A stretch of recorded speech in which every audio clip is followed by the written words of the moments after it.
Hey everyone, wrapping up this nitrous install and just want to get a quick video before I button everything up as far as the shaker scoop because a lot of this will be hidden once I do that. But all the wiring and the plumbing is done. I've actually done some initial tests to make sure there's no leaks on the fuel or the nitrous. Everything is looking good. It's been about 3 weeks since my first video, so a lot of work involved with this. There was about a week I didn't even touch the car though, so probably 2 weeks of just off and on work, waiting on parts and things like that, because there was some fitment issues, and I'll probably get into that as the video goes on. But like I said, I'm just going to do a quick video now before I put everything back together, and then I'm just going to start here on the passenger side. So for its fuel system, I end up tying into the fuel rail that's back there by the firewall. The splitter that came from nitrous oxide, nitrous outlet, I could not get it to work. It doesn't feel like it's the right fitment for this car. So I ended up going with one from Nitrous Express. It actually has the, it's plug and play essentially. It has the metal clips at the end to lock the other one in, similar to what our stock cars have. So right there, and then there's a couple of PSI gauges. One's for the Pro Max controller, and one is for my A-pillar gauge PSI. And then here, this is my solenoids. That's a 3D printed that the mount for that. I actually used what's it called, APA or ASA, I can't remember. It's supposed to be more heat tolerant. So that's still to be determined if that's going to hold up to wear and tear of the system. Certainly be interested in getting a CNC aluminum one of those. If someone has connection, hit me up in comments or something how to get that done.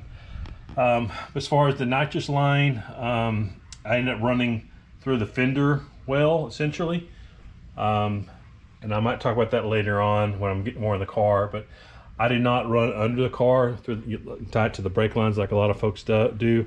I actually went through the passenger, created my own little firewall, and it's actually, I highly recommend that method. I think it worked out well, especially because my solenoids are up in the front of the car anyway, so it just worked out good doing that.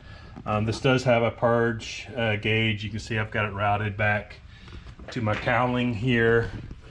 There that is. I'll probably test all this later on when the car's running. As far as the driver's side, there's so like I said, I had some fitment issues. That's a spacer down there from Chaos Motorsports. I think it's a 1/2-inch spacer, and then that's the nitrous outlet plate system.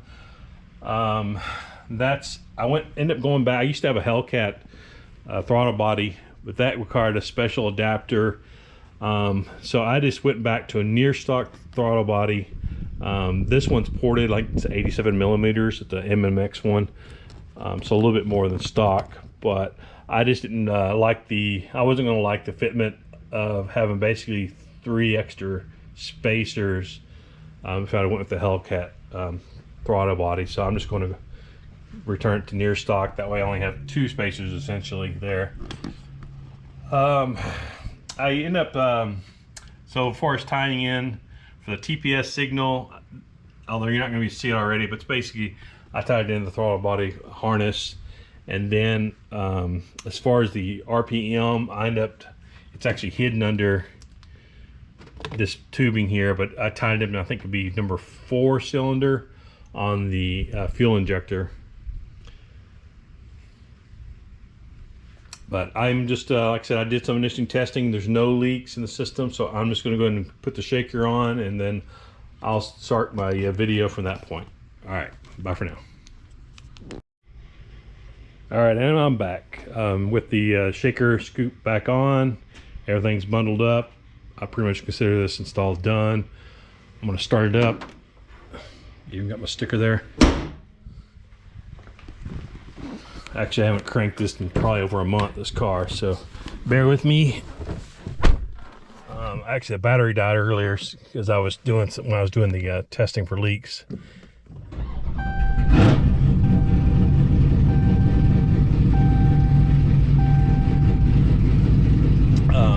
So it's 720 psi. That's just left over in the lines. I didn't drain it earlier, even though I did turn the bottle off. But you can see I have a fuel psi reads about 61 with the engine running. Before it was about 54 with the engine off, just the battery. The AFR gauge, nothing new there. I did run a analog signal though to the ProMax controller, so it can see also the AFR from that meter. And of course it also ties into OBD2 of the HP tuners.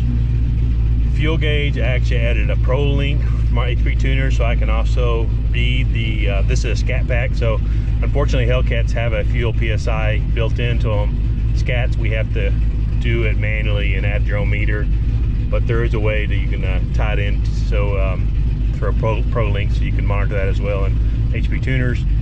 The PSI gauge, that's just good so you know when to turn the heater off and on.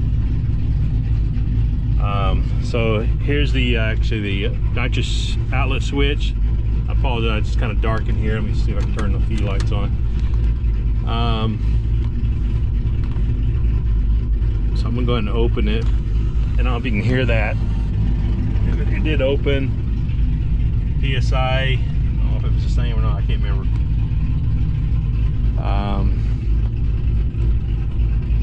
The heater, I did notice earlier I was watching the heater and I didn't really see a noticeable difference in the 4 or 5 minutes I was watching. So something I may have to double check the heater is actually working, but I do have power to it at least. And as far as the purge, the fun button, it works.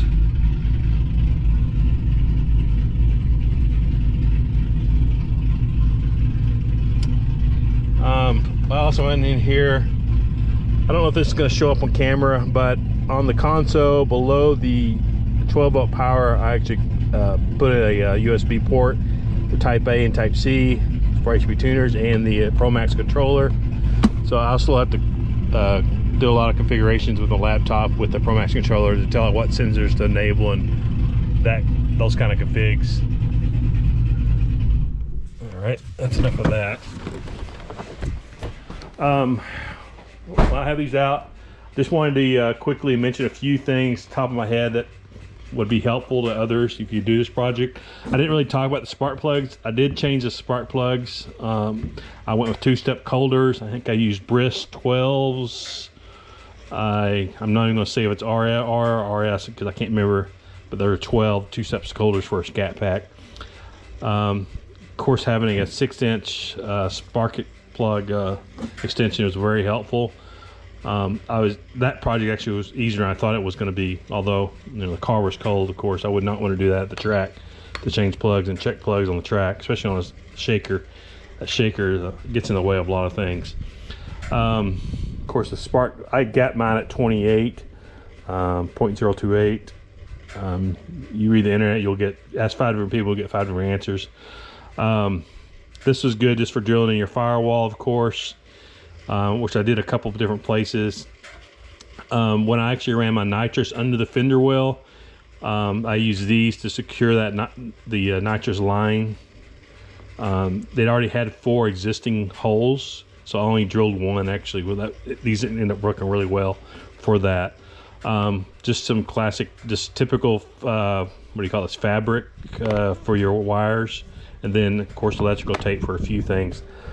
Most of my stuff I did solid via these solders. I soldered everything together. There's a couple different quick disconnects I did at the solenoid, so I could remove those later on if I need to, easier.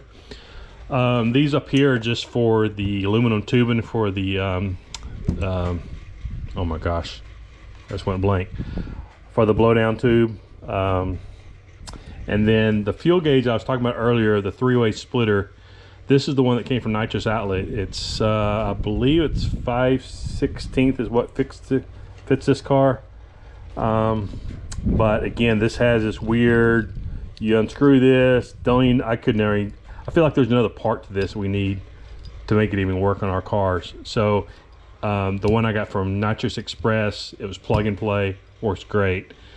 And then this is the tool you'll need to to remove your fuel line near the firewall. The way it pops off, this made it real easy. Shout out, I reached out to a couple guys on YouTube, and I'll try to post there, give them credit for a couple of these recommendations. But other than that, it's just your basic tools, you know, splitters and heat shrink, those kind of things I used. Back here, there's not a lot of new. Like I said, I had a battery die earlier doing testing, so I'm charging everything right now. Everything's down there is the same as before. I end up bolting that down just so it doesn't go anywhere. The mount is all secure. I end up doing the NHRA blowdown tube. I did create a firewall exit, so I took off that rear tire and removed the fender liner as well, and just made that a permanent mount. I assume you could have went out the floorboard as well at the very bottom of the car, but I felt this would have been easier, so I just like this method better. I normally do have a rear seat delete. Let me get over there and I'll show you that. I'm not going to put that in for now though. I'm gonna at least do a one test and tune just because it's so much easier access. If anything, you know, I need to reach anything just while I'm getting used to the system, and also just continue to check for leaks and things like that, where I can hear better with that rear seat delete being in here. But once that goes in here, this will all be hidden, of course. One of the advantages of the rear seat delete is actually it's unlike a regular back seat. It has a concave to it, so you can actually I was able to move that that nitrous bottle closer than normal.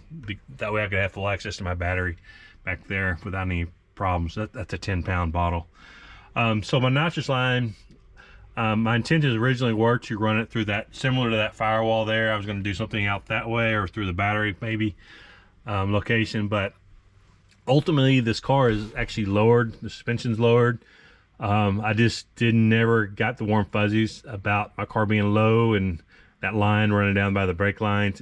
I just didn't like the clearance, and the fact that I have like 3 gauges here, everything was just right here, so I'm like, man, I might as well just run it through the front passenger. So that's what I did. Was that just follows the main power, 12-volt power to the front fuse box. So I just followed that up by the kick panel here.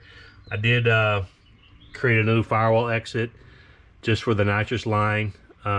Very easy to do. So I had to remove the front tire and that fender liner to get access, but that actually worked out really well. I've heard, I think it was on the forum, one of the Challenger forums, a guy do this, so that's kind of what gave me the idea to do it through this firewall. He actually went through the cabin air filter with the line. Once you drill that hole, directly above that there's your cabin air filter basic box, and he ran it that way, which you could do. You could run your wires through there that way too.